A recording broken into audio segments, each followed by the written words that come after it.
أعوذ بالله من الشيطان الرجيم بسم الله الرحمن الرحيم الحمد لله الذي هدانا لهذا وما كنا لنهتدي لولا أن هدانا الله الصلاة والسلام على رسول الله سيدنا وحبيبنا وشفينا ومولانا محمد وآله وأصحابه ومن تبعهم ووالاه أما بعد ولا حول ولا قوة إلا بالله اللهم إني أستودعك ديني وأمانتي وخواتيم عملي يا أرحم الراحمين التحيات المباركات الصلوات الطيبات لله السلام عليك أيها النبي ورحمة الله وبركاته السلام علينا وعلى عباد الله الصالحين أشهد أن لا إله إلا الله وأشهد أن محمدا رسول الله اللهم صل على سيدنا محمد وعلى آل سيدنا محمد كما صليت على سيدنا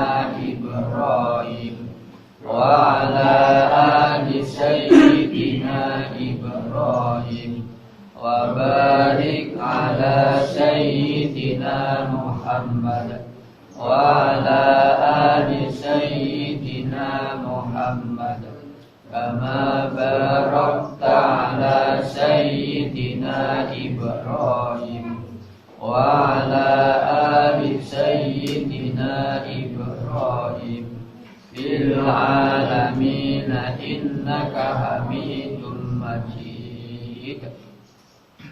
بسم الله الرحمن الرحيم.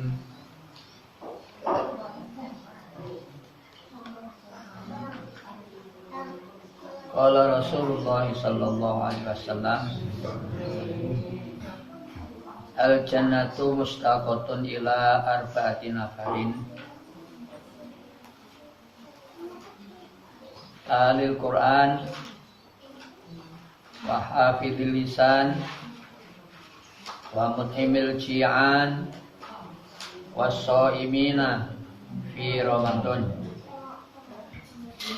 Kanjeng Nabi Rasulullah Muhammad sallallahu alaihi wasallam dawuh surga rindu terhadap 4 kelompok manusia. Surga ingin dimasuki 4 golongan manusia. Al-jannatu mustaqatun ila arba'ati nafarin. Surga rindu terhadap 4 golongan manusia. Pertama yang dirindukan oleh surga talil Quran. Orang yang maca Al-Quran, orang yang mentadaburi Al-Quran, ngangen-ngangen maknana Al-Quran, sehingga Al-Quran jadi obat penyembuh bagi rohanina. Quran menjadi tetambah untuk penyakit batinah. Quran dibaca disertai dengan tadabbur sehingga kandungan Al-Quran diterjemahkan dalam kehidupannya menosa secara itu. Seorang hamba yang sedemikian itu surga rindu ingin dimasukinya. Swarga kerung kauring si maca Al-Quran. Yang menangan manana ditafakuri, ditadaburi, kemudian elakoni, dipraktekkan, diamalkan kandungan yang dia baca. Berarti perintah ikra, perintah maca, benihnya sakit mata ngawes, metu suara dari lesan, suara bisa kiling kopik, tetapi tidak sebatas itu. harus melengkapinya. Abri tugas sianya matadabur, mentadaburi Al-Quran, ngangen-ngangen makna Al-Quran, mentafakuri kandungan makna Al-Quran, sena Al-Quran, memberi tugas kepada 5. Baru disebut tadabur manakala 5 ini mendapat tugas semuanya. Pertama, orang maca Al-Quran, ketika 5 ini disertakan seluruhnya, maka sudah sampai kelas yang namanya mentadaburi Al-Quran. Nah, sementara kita kebanyakan bulsaman kabeh mula maca Al-Quran, mandekna, kandasna sebatas mata ngawes tulisan, lesan metu suara nak keneng kai dinggo, baru sebatas 3. Sementara saya di 2, terkadang kita nemu tugas. Berarti kita nampak saya nyama kadang. Lalu baru pertanyaannya si swarga bisa kerung, karena kita lengkap, kita cukup. Sementara si kakerumi yang dirindukan oleh surga itu 5-5-nya kapi nemu tugas. Nah, mungkin tanggal 17 Ramadan berarti malamnya nuzul Qur'an, turun Al-Quran. Kok disebutkan di malam Qadar turun Al-Quran? Pada bener nah. Turun tanggal 17 Ramadan untuk berkenaan Al-Quran turun kadunya ayat demi ayat sesuai kalau Nabi saya hadapin apa? Rasulullah pak nanape. Ayat sesuai kalau si sedang elakoni ya hadapi kanjeng. Peristiwa turunnya itu semuanya merupakan sejarah perjalanan kanjeng Nabi berdakwah, bertablek untuk diajak kepada kebenaran sehingga wahyu yang turun sedikit sesuai kalawan peristiwa. Tentunya mana Quran turun di tanggal 17 Ramadan. Lalu inna anzalnahu fi lailatul qadar. Sesungguhnya aku turunkan Al-Quran pada malam Qadar. Mau apa ini maksudnya? Di satu pihak ada menerangkan tanggal 17 Ramadan, di ayat yang lain pada malam Lailatul Qadar, lekole. Lalu namanya benar semua, betul semua, benar semua. Ketika sudah mengerti, memahami, saya masuk 17 Ramadan, itu berkenaan ayat-ayat Al-Qasih turun bersama dengan peristiwa yang dihadapi oleh kanjeng Nabi. Yang dimaksud turun malam Qadar adalah inna anzalnahu fi lailatul qadar. Inna sak temen ingsun iku anzalnahu wis nurunake sapa ingsun ing Al-Qur'an.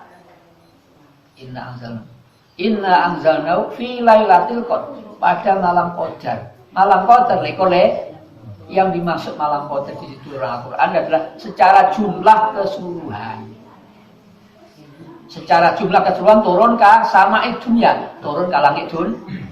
Nah, berarti keduanya benar. Nah, kemudian mentadabburi Al-Quran sehingga swarga rindu kerunge paswana. Saya pertama ya ada bareng-bareng simak. Boroma saya bisa ningkat boleh sampean kami maca Al-Quran, saya bisa swarga kerung. Bagaimana surga menjadi rindu kepada orang yang baca Al-Quran. Saya pertama orang maca Al-Quran itu pertama-tama memfungsikan pangabesanan. Masdai huruf saya bakal epek-epek yang nangan epak keluar suarana. Kemudian pertama-tama memberi tugas pada mata dulu. Mata ada ngawas ka tulisan, ngawas ka huruf. Jadi ngawas ka huruf untuk pertama-tama syaratnya adab, syarat rukunnya tadabbur. Syarat tadabbur. Segitakna lesan metu suara. Pertama-tama mata masdai huruf si bakal ipatasan. Berarti pertama-tama setelah mata menyusul akal. Pikiran lu bentuk harokat namto fathul makasro. Supaya tak salah-salah. Pertama mata, kedua akal. Mulala mari wes pikir kon akal guru pak keluar. Lesan nomor 3. Lesan nomor 3. Pastri hurufna, pikir bentuk hurufna, nape harokatna, sehingga bisa metu suara. Berarti suara itu metu lantaran pastri, lantaran pikir. Berarti suara yang keluar dari lisan tidak sembarangan, tidak sokor-sokor, tetapi benar-benar pikir sesuai kalau bentuk hurufna, sesuai kalau bentuk harokat. Bodo doma, bodo kasro, bodo fathah, bodo sukun, bodo sidah, bersepeda. Ketika ketika pikir, baru keluar yang namanya suara, yakni suara lesan, sehingga sesuai dengan apa yang dilihat, sesuai dengan apa yang dipikir. Kemudian tugas yang keempat adalah memberikan tadabbur, itu memberikan tugas kepada telinga. Telinga tugas ketika tadabbur nomor 4. Apa tugasnya telinga? Tugasnya telinga menyimak, mengontrol apa yang dilihat mata, apa yang dipikir akal, apa yang didengar apa yang dibaca oleh lisan. Telinganya menyimak, mendengar. Apalah benar sepak kasar lisan sesuai kalau sepas ke mata. Apalah benar kalau saya pikir akal. Nah, akhirnya sempurna. Suara yang keluar dari lisan itu sempurna. Sempurnanya apa? Samanya pastri bentukna hurufna, samanya pikir bentuk hurufna, keluar baru keluar pasang. Berarti lisan itu dikontrol oleh telinga. Sepak keluar lisan dikontrol. Apalah tepat kalau pengawasan mata, apalah benar kalau pikiran akal, si huruf, si pastri, si pikir. Ketika 4 ini sudah, maka tidak salah, tidak keliru, sudah tepat, sudah betul, sudah benar. Kelengkapannya adalah 5.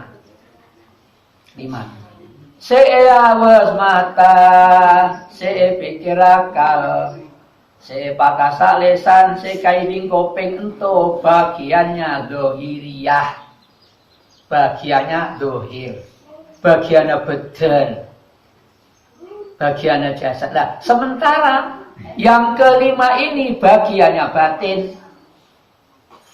Karena minosa bodo dohir, bodo batin, bodo jasad, bodo rohanina. Supaya lengkap ya, kelimanya juga diberi tugas. Apa itu yang kelimanya? Kelimanya ini adalah memiliki tugas multikomplek, paling lengkap untuk menyempurnakan keseluruhannya, sehingga manusia selain terdiri daripada jasad, ya, harus lengkap dengan namanya rohani. Nah, rohani ini tugasnya diberikan kepada yang namanya hati. Hati itu merangkum seluruhnya, tugasnya mata, tugasnya akal, tugasnya lisan, tugasnya telinga, menghimpun seluruhnya. Ketika sakabina se'elakoni mata, se'elakoni akal, se'elakoni lisan, se'elakoni kuping, dikontrol dan dihimpun oleh hati. Oleh karena bagiannya hati ketika baca Al-Quran adalah itti'ad wal ittibar, mengambil pengajaran dan pelajaran, sehingga cocokaken kalawan kondisi kehidupannya. Mula maca ayat mento, maknana mento, artina mento, karepna mento, tujuana mento, buahna mento. Mula maca Al-Quran to, ya, berkenaan dengan masalah ento, tujuan ento, intinan to, buahna ento, akibat nanto dari dampak sebab ento. Ketika diangan-angan, ditadaburi, diangan-angan, ditafakuri, maka segala gerak dan diam seseorang diwarnai dengan sebagaimana Rasulullah itu adalah an-nabiyyu khuluquhul Qur'an. An-nabi utawi kanjeng Nabi iku khuluquhu utawi budi pekerti kanjeng Nabi iku Al-Qur'an an-nabiyyu qulul Qur'an.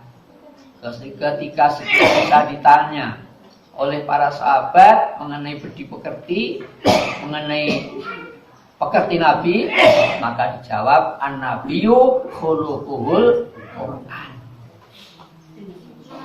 Quran ketika menghiasi seorang hamba, Quran apabila menghiasi seorang manusia, karena menghiasi, sudah barang tentu ini manusia yang dicalonkan oleh Allah sebagai penghuni surga, bahkan lebih daripada itu surga rindu ingin dimasuki oleh orang yang baca Al-Quran, menghiasi dirinya dengan perilaku perbuatan Al-Quran yang Qurani, yang Islami, yang imani.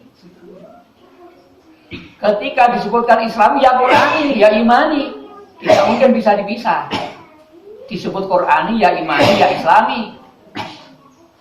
Mana bisa dipisah agama Islam dengan Quran? Mana bisa iman itu dipisah dengan Islam? Mana bisa yang namanya cabai pisah dari pedis? Aceh dari buja, gula dari manis. Ada gula datang, di situ ada manis. Ada lombok datang, di situ ada pedas, dan sebagainya. Ada Islam, ada iman, ada Quran. Tidak mungkin bisa dipisah. Begitu pula ilmu yang bermanfaat. Ilmu yang bermanfaat dengan tata krama tak ada yang pisah. Ilmu manfaat dengan tata krama tak ada yang pisah. Kalaulah pisah ilmu itu dari manfaat, oh berarti tidak manfaat. Dan itu bukan ilmu sejati, itu bukan ilmu hakiki. Nah, apa tanda-tandanya ilmu yang bermanfaat? Tata krama, akhlak, adab. Itu tanda langsung, bukti nyata. Yang mana manfaat.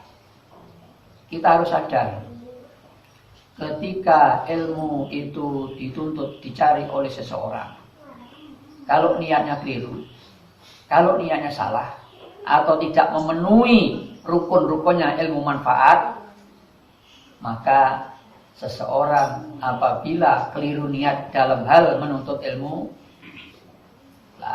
ya lalu bagaimana tata krama bisa diperoleh? Komponennya ilmu manfaat, komponennya, rukunnya, sendi-sendinya ilmu manfaat pertama adalah khilluzadi. Sangunya, bekalnya, biayanya, dananya harus halal. Khilluzadi. Ilmu manfaat itu komponennya, rukunnya, sendi-sendi pertama, sangunya halal. Bekalnya, biayanya yang bersih, khilluzadi. Yang keduanya, ilmu manfaat itu sendinya adalah sofaul qalbi.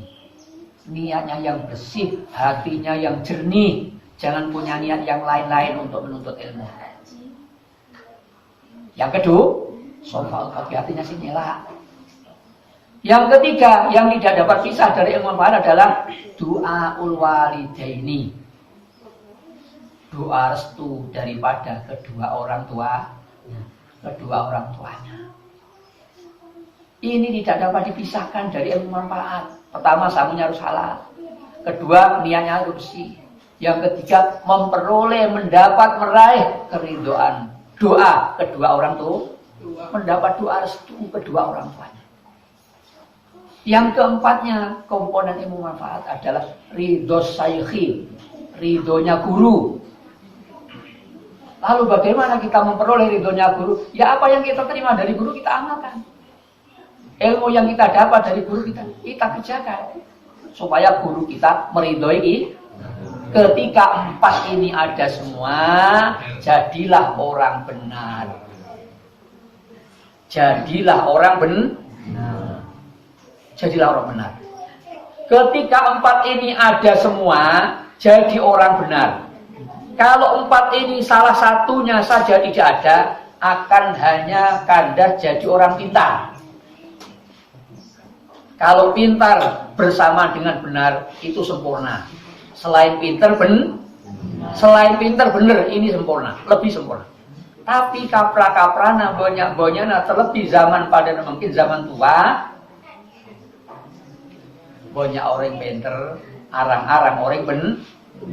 Dan itu memang pembawaan zaman, arus zaman. Dan itu pengaruh daripada semakin tuanya zaman yang mau tidak mau ma min yaumin yamurru illa wallazi ba'dahu syarrun minhu. Tidak ada suatu hari berlalu kecuali yang sesudahnya lebih jelek. So wong saja mah are lewat berlalu kecuali ajubaan. Ulaku ajubaan belak. Ini namanya hari. Semakin dikurangi barokahnya kehidupan. Barokahnya ayah dicabut sehingga sakit dibocah tak lakoni. Barokahnya kasap dicabut pola saya laku sarubah-rubahna. Sehingga beruntun dampaknya yang dicabut. Ayat barokahnya dicabut sebabnya sakit dibaca tak lakoni. Kemudian dicabut adalah apa? Dicabut boleh. Ilmu dicabut manfaatnya. Ketika ilmu dicabut manfaatnya, penyebabnya adalah sanguna mungkin tidak halal. Mungkin niatnya tak tepat, mungkin tak oleh ridho, doa kedua, mungkin tak oleh ridhonya guru. Maka 4 ilmu manfaat ini kalau ada pada diri seseorang akan jadi orang benar. Terlebih sempurna lagi kalau selain benar juga dia berarti pintarnya ini lengkap, dia benar. Namun zaman akhir seperti sekarang kita sadar bagaimana cara orang bekerja, bagaimana orang mencari nafkah, lalu bagaimana. Nah, sebab yang namanya perbuatan perilaku itu kalau sudah yang ada di dalam itu kedahuluan yang namanya umpan-umpan yang dibutuhkan, yang diperlukan oleh yang namanya setan, ya itu yang nyetir. Itu yang nyetir. Sehingga setiap saat, setiap waktu kita butuh ingat, kita butuh nyebut, kita butuh zikir. Sekali saja lupa, sesaat saja lupa, langsung disambar, langsung ditepati oleh itu nyamannya musuh. Al-qalbul ghafilu ma'wa syaiton, hati yang lalai tempat bersemayam. Ketika hati lalai, ya situ yang nyetir, yang mengendalikan. Karena akan jadi orang pintar jauh daripada benar yang diperbuat. Ya, sulit untuk berbuat objektif, sukar untuk berbuat yang sesuai dengan keadaan. Sebab-sebabnya seseorang sukar sulit untuk berbuat objektif ini pertama-tama adalah apa yang masuk ke dalam dirinya, barang yang tidak khillun, yang tidak halalun. Maka khillu zati, sangunya halal, bekalnya halal, biayanya halal untuk menuntut ilmu. Dilengkapi niatnya benar, niatnya bersih, hatinya nila. Dilengkapi memperoleh doa restu kedua orang tua. Dilengkapi lagi memperoleh ridhonya ku. Inilah kriteria ilmu manfaat. Kriteria ilmu manfaat, sangunya halal, niatnya benar, mendapat doa restu kedua orang tua, kemudian mendapat ridhonya ku. Ini harus kita peroleh. Ini harus kita raih. Bagaimana kita bisa memperolehnya? Supaya jadi orang benar. Kalau jadi orang benar, nyaman saja orang benar. Sehingga ucapannya, perkataannya selalu membawa faedah, selalu membawa hikmah, selalu bodoh manfaatnya. Sekali berkata, bodoh gunanya. Sekali berucap, bodoh faedahnya. Sebab apa? Dikendalikan oleh kebenarannya. Dikendalikan oleh kebenaran. Kita ulang lagi mengenai tadabbur. Orang yang mentadabburi Al-Quran dirindukan oleh surga. Cara tadabbur pertama-tama abdi tugas kama mata mas dari huruf saya bakal keluar suarana.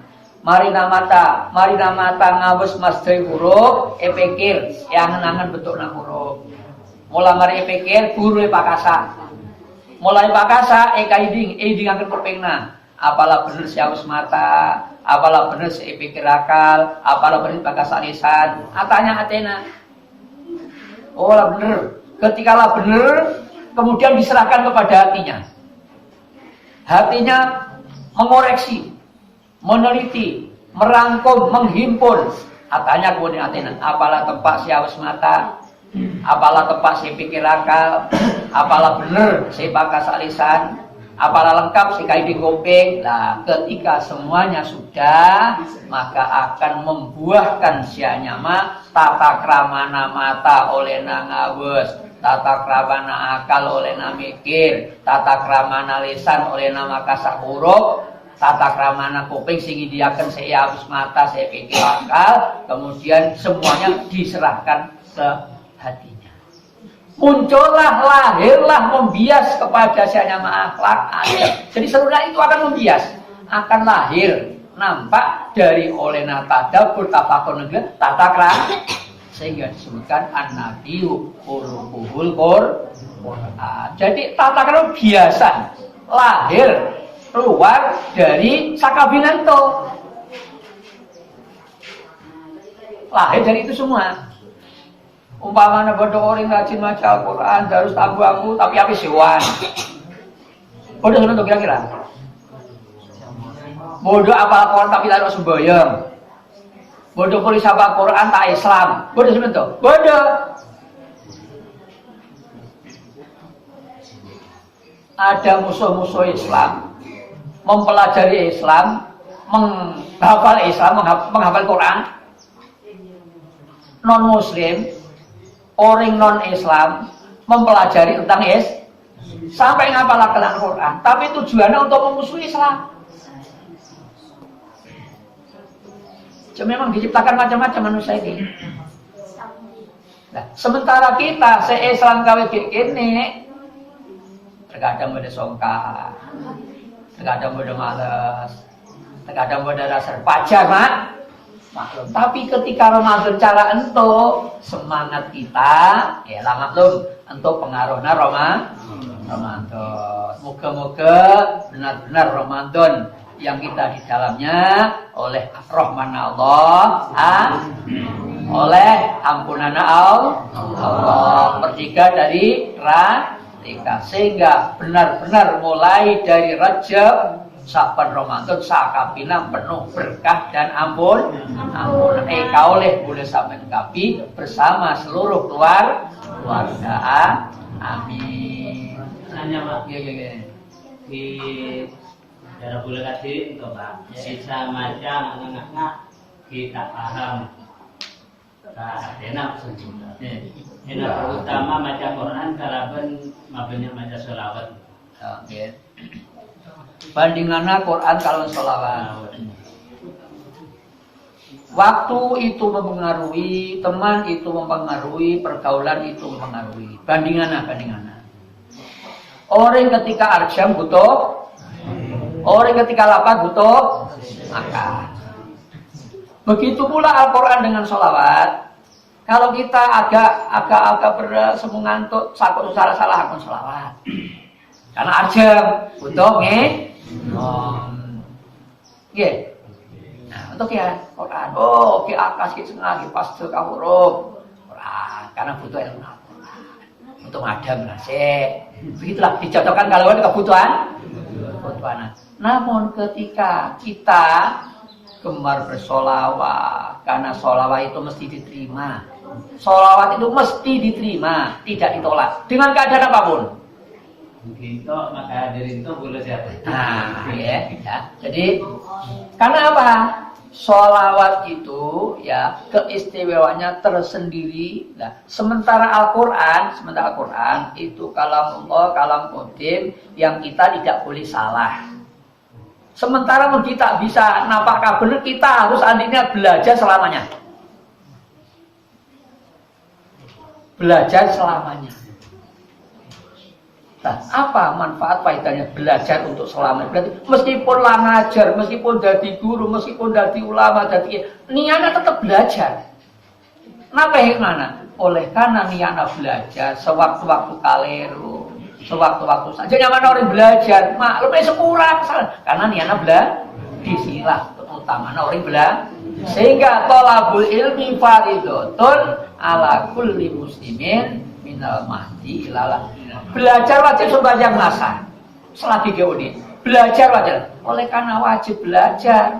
Belajar terus niatna selain mengajar tetap dia belajar.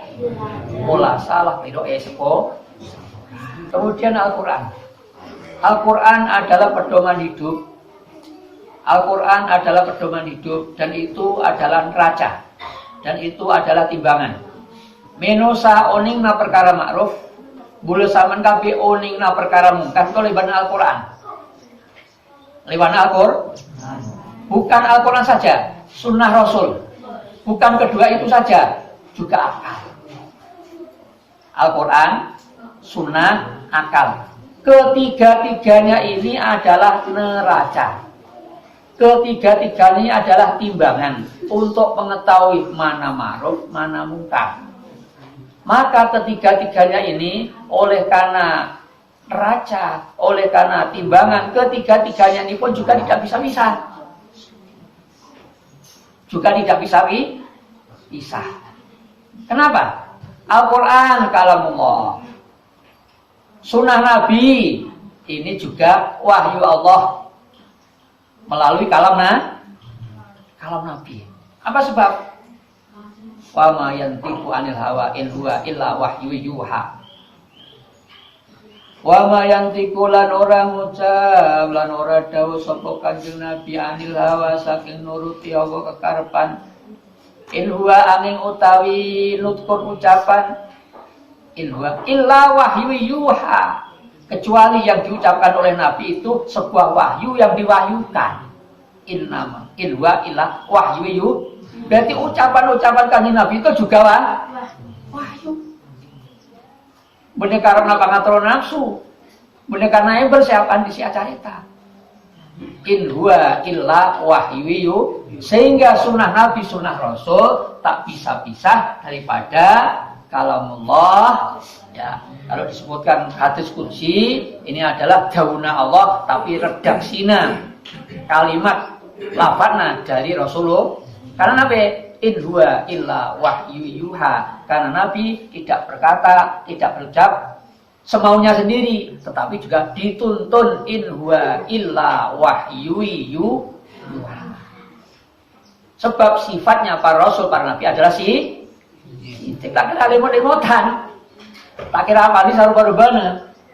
Memang sidik. Kemudian akal. Akal kita, akal manusia itu ketika tercemar, akal kita, akal manusia, otak kita, otak manusia apabila tercemar, kemasukan barang kotor tadi, tanda-tandanya akal yang sudah tercemari oleh karena bahan konsumsi, sukar sulit untuk berlaku objektif. Sukar sulit untuk berbuat sesuai dengan muwafakohnya Quran, muwafakohnya sunnah, muwafakohnya akal. Sehingga yang namanya muwafak itu sesuai dengan timbangan. Bagaimana timbangan yang harus diterapkan? Timbangan tidak ada, timbangan berat sebelah itu tidak ada. Ya timbangan, namanya timbangannya mesti adil. Tidaklah disebut adil kalau tidak ada timbangan. Tidak adanya timbangan kan adil. Al-aqlu mizanullahi fil ardi. Akal adalah neraca. Timbangan artinya kapan akal menjadi neraca? Ketika murni, ketika normal, ketika sempurna, ketika tidak tercemari oleh kecondongan-kecondongan duniawiyah. Nah, apakah yang mempengaruhi tidak bisa berbuat objektif ini akal? Al-hikmatu tahwi minas sama ilal qulub. Sifat bijak itu turun dari langit ilal qulub. Dari langit saya tuju hati. Hati naminosa. Nah, di dalam hati itu bisa mengangan, bisa mikir-mikir. Allati la taskunu ala qalbin fihi arsau hisolin. Yang mana sifat bijaksana itu, sifat adil tidak mau bersemayam pada hati seseorang yang mana kala di dalam hati itu terdapat 4 perkara. 4 perkara ini yang menyebabkan hati tidak bisa berbuat adil, seseorang tidak bisa berbuat objektif. Penyebabnya pertama adalah rukunun ila dunia, condong kepada masalah dunia, condong ke alam materi. Kalau jadi hakim condongnya ke alam materi, wajar, maklum. Hukumnya bisa dibeli, karena condongnya sudah ke sana. Kemudian yang kedua, hamu ghatin, yang menyebabkan tidak bisa berbuat objektif adalah masih sibuk, masih cemas, masih resah dengan kebutuhan esok. Urusan gulaku kene lah repot, urusan gawe kene lah sibuk, padahal masih besok. Sementara dia sadar umurnya belum tentu sampai besok, sudah dicemaskan sekarang, sehingga mengakibatkan dia sukar sulit untuk berbuat adil, sukar sulit untuk berbuat objektif. Yang ketiga, yang menyebabkan seseorang sukar sulit untuk berlaku objektif adalah hasadu ahin, iri hati dengan sesama. Hasud dengan sesama. Kalau pada diri seorang penghulu ada ini, lalu bagaimana bisa objektif? Lalu bagaimana bisa adil keputusannya? Yang ketiga, manakala pada diri seseorang disemayami sifat yang namanya hasud, sukar sulit untuk berlaku objektif. Yang keempat, yang terakhir, seseorang sulit sukar untuk berlaku objektif, seorang hakim sulit sukar untuk berlaku adil, manakala hubbu syarofin, gila harta, gila hormat, ambisius. Sifat ambisius inilah yang menyebabkan tidak bisa berlaku adil. Kita semua empat ini berlaku karena kita punya akal, kita punya otak. Kemurnian otak itu ketika tidak tercemari, tidak dicemari oleh keinginan duniawiyah, yakni condong ke alam materi. Termasuk alam materi adalah rukunun ila dunya, hammu wadin, hasadu akhin, hubbu syarofin. Nah, yang mana condong ke alam materi kabdi. Ketika alam materi dicondongi, ya terus rajok ke bawah. Tambah berok. Rajok ke bawah. Tambah nyelet. Karena condongnya memang ke alam materi. Menusa ento pun cara akan nengi awes. Masing-masing orang. Masing-masing cara akan nengi awes mata. Bodoh tali ke atas, bodoh tali ke bawah. Dari arah lolo bodoh tali ke atas. Dari arah soko bodoh tali ke bawah. Ketika menosana condong ke alam dunia, rajok ke bawah. Pada nambah dalam. Sinyal tambah dalam.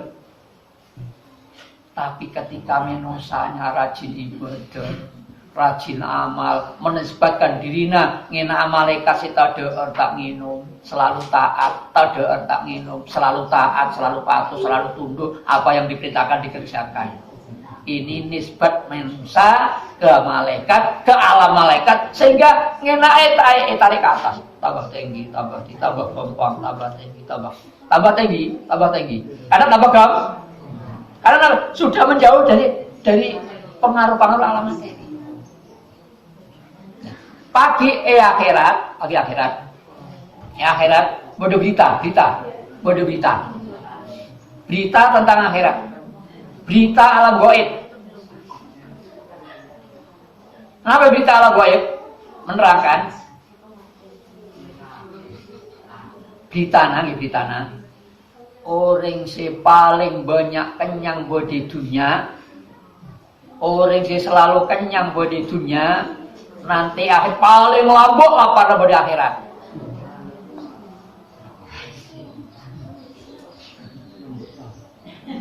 Orang si paling lama kenyang di dunia, si sering kenyang terus, pagi akhirat lapar paling lambat. Karena paling lambat kenyang, pagi paling lambat lah.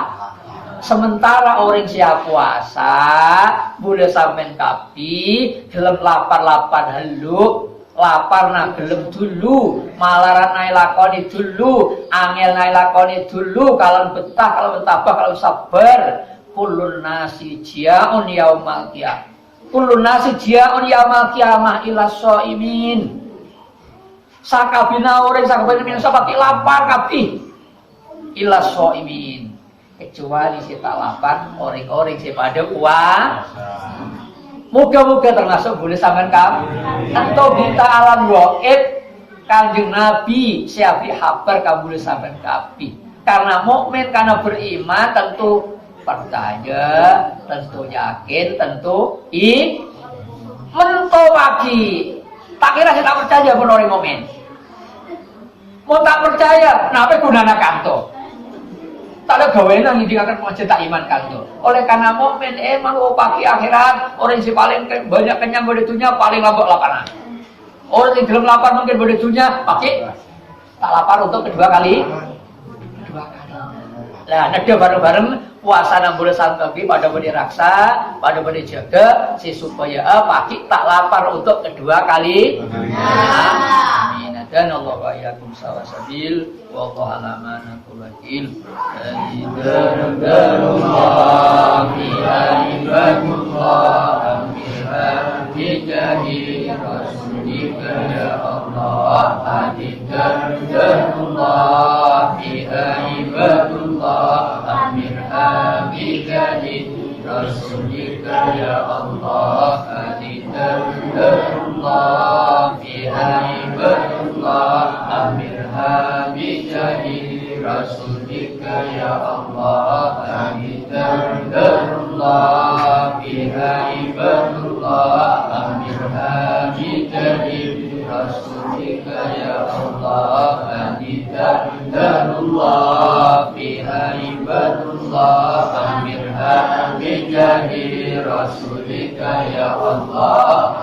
Alhamdulillah bihaibadullah amirha bijahi rasulika ya Allah. Alhamdulillah bihaibadullah amirha bijahi rasulika ya Allah. Alhamdulillah bihaibadullah amirha bijahi rasulika ya Allah. Alhamdulillah bihaibadullah amirha bijahi rasulika ya Allah. Alhamdulillah bihaibadullah amirha bijahi rasulika ya Allah. Alhamdulillah bihaibadullah amirha bijahi rasulika ya Allah. Atanallahu wa iyyakum sawasabil wallahu ala ma naqul wakil. Assalamualaikum warahmatullahi wabarakatuh. Waalaikumsalam.